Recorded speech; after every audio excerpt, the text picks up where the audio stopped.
شخصیت اصلی فیلم مردی به اسم ادمونده و فیلم اینطوری شروع میشه که داره توی دریا زنی به اسم آنژل رو نجات میده. فردی که به نظر مهم میاد چون نامه از ناپل اون داشته، ولی کاپیتان از این حرکت خوشش نمیاد و تنبیهش میکنه و اون نامه رو هم پیش خودش نگه میداره. کشتیدار به خاطر اینکه اون زن نزدیک بود غرق بشه کاپیتان رو برکنار میکنه و به جاش ادموند رو کاپیتان میکنه و این برای ادموند خیلی ارزشمند بوده چون پدرش خدمتکار یک خاندان سلطنتی بوده و اینطوری اون میتونسته با یکی از اعضای اون خاندان به اسم مرسدس که بهش علاقه داشته ازدواج کنه. ادموند با خوشحالی به کاخشون میره و این خبر خوب رو به پدرش و بقیه افراد خاندان میگه و رضایتشون رو برای ازدواج با مرسدس میگیره. پسردایی مرسدس هم که مقام بالایی داره و دوست ادموند و مرسدس بوده از این موضوع خبردار میشه. هرچند انگار اون دلباخته مرسدس بوده و حالا از این اتفاق ناراحته.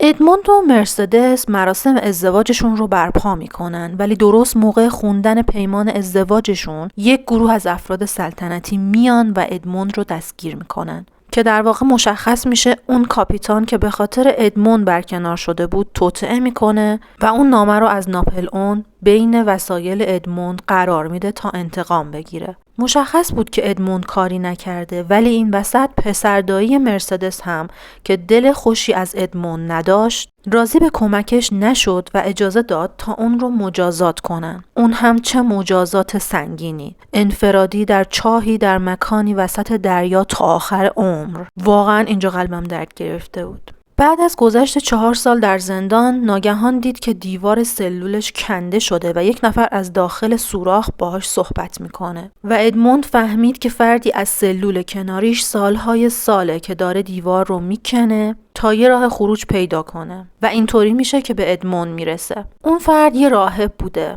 داستانش رو برای ادموند تعریف میکنه و میگه که یه گنج بزرگ رو میشناسه و وقتی با هم از زندان فرار کردن اون گنج رو با هم به دست میارن. 10 سال میگذره و توی این 10 سال به قدری پیش میرن که بالاخره به آب میرسن و این یعنی نشانه ای از خروج. اما در یک لحظه آوار روی سر راهب فرو میریزه.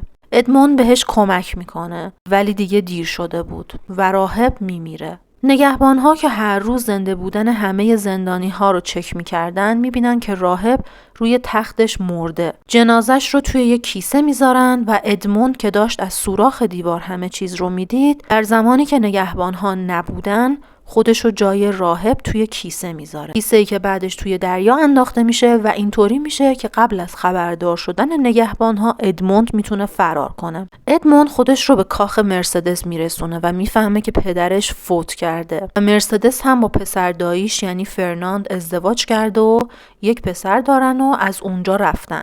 ادموند غمگین و خسته به سمت گنجی که راهب بهش گفته بود میره و اون گنج اونقدر زیاد بوده که اون رو تبدیل میکنه به کنت مونته کریستوی ثروتمند. پرسجو میکنه و میفهمه که دوستاش بهش خیانت کردن و تصمیم میگیره انتقام بگیره. اینجا متوجه میشه آنژل زنی که نجاتش داده بود برادر دادستانی بوده که اونو به زندان انداخته بود و اون حتی به خواهر خودش هم رحم نکرده بود و اون رو به عنوان برده فروخته بود و این کار رو به کمک کاپیتان انجام داده بود. ادموند پیش آنژل میره که بهش کمک کنه ولی آنژل بهش میگه که موقعی که قصد کشتن برادرش رو داشت متوجه میشه که برادرش نوزاد پسرش رو زنده به گور میکنه و آنژل هم اون لحظه شاهد این صحنه بوده و میره و برادرزادش رو از مرگ نجات میده. آنژل میگه دیگه امیدی به من نیست، بهتره تو بری و اون پسر رو نجات بدی. ادموند دنبال اون پسر میره و بهش میگه که ما میتونیم با هم انتقام بگیریم. اسم اون پسر آندره بوده.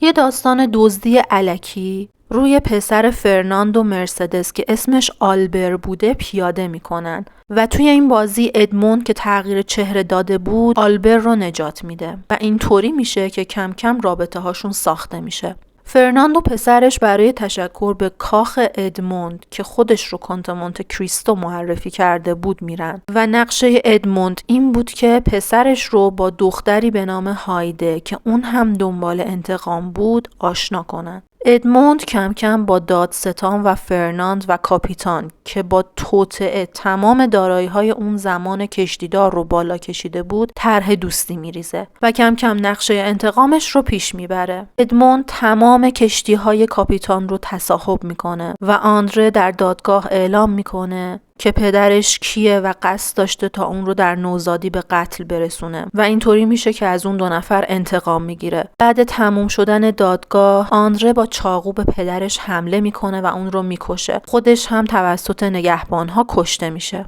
واقعا صحنه غمگینیه. هایده ناچارن تمام داستان رو برای آلبر تعریف میکنه. داستان خودش رو هم میگه، اینکه پدر آلبر پدر هایده رو در گذشته کشته بوده و حالا هایده قصد داشته که انتقام بگیره، ولی در این بین عاشق آلبر میشه و نمیتونه ادامه بده. ادموند آلبر رو به یک دوئل دعوت میکنه تا بکشتش، ولی مرسدس پیش ادموند میاد و میگه که من تو رو میشناسم و ازت خواهش میکنم که پسرم رو نکش. ادموند هم همه داستان رو برای مرسدس تعریف میکنه. روز دوئل ادموند آلبر رو نمیکشه و حتی اجازه میده تا هایده و آلبر با هم فرار کنن و زندگی عاشقانه‌شون رو شروع کنن. فرناند که حالا مرسدس ترکش کرده پیش ادموند میاد تا اون رو بکشه و با هم مبارزه میکنن و در نهایت ادموند میبره ولی اون رو نمیکشه. اون میگه مردم دلشون به حال مرده ها میسوزه و من نمیخوام کسی دلش به حال تو بسوزه، پس من تو رو نمیکشم. در آخر فیلم ادموند توی نامه‌ای از مرسدس خداحافظی میکنه